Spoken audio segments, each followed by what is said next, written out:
Hi guys, Tarot Card சேனலுக்கான today's energy queen of Schwarz.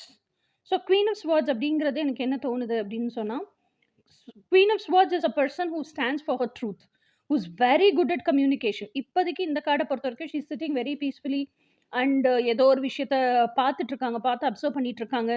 இப்போதைக்கு அவங்களுக்கு வந்து என்ன சொல்கிறது, அவங்க வாழ்க்கையில் ஏதோ ஒரு தேடுதல் இருக்குது. அந்த தேடுதலுக்கான விஷயம் எங்கேயோ இருக்குது. அதை நோக்கி தான், அந்த டைரக்ஷனை நோக்கி தான் அவங்க பார்த்துட்டு இருக்காங்க, அந்த விஷயத்த அப்சர்வ் பண்ணிட்டு இருக்காங்க.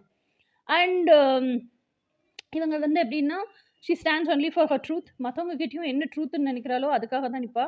Very good at communication. இந்த கம்யூனிகேஷன் வார்த்தையாக தான் இருக்கணும்னு அர்த்தம் அவசியம் இல்லைல்ல. பார்வையாக இருக்கலாம், செய்கையாக இருக்கலாம், இல்லாட்டா வந்து ஒரு கவிதையாக இருக்கலாம், பிக்சராக இருக்கலாம், எப்படி வேணாலும் அவங்களுக்கு எப்படி எக்ஸ்பிரஸ் பண்ண பிடிச்சிருக்கோ அந்த விதத்தில் எக்ஸ்பிரஸ் பண்ணி கம்யூனிகேட் பண்ணுவாங்க. அவங்க குவீன் இல்லையா, ஸோ அவங்களோட ராஜ்யத்தை ட்ரூத்தையும் லவ் அண்ட் அஃபெக்ஷன் கம்பேஷன் வச்சு தான் ரூல் பண்ணுவாங்க. She is very affectionate personality. ஆனாலும் அதை காமிச்சிக்க மாட்டாங்க. அவங்க வந்து she is very cold inside. ஏன்னா அவங்க வந்து தேடுற அந்த அல்டிமேட் 1% கூட பக்கத்தில் இல்லை அப்படிங்கிறது எப்போவுமே அவங்களுக்கு அந்த ஒரு ஏக்கம் இருந்துகிட்டே இருந்திருக்கு. அதை நோக்கி தான் அவங்க தேடலும் இருக்குது. ஸோ அதுக்கான விடையத்தான் இப்போ கண்டுபிடிக்கிறாங்க. So this is going to be today's energy. இனி நாளைக்கு எனர்ஜி என்னன்னு நாளைக்கு பார்ப்போம். Until then by.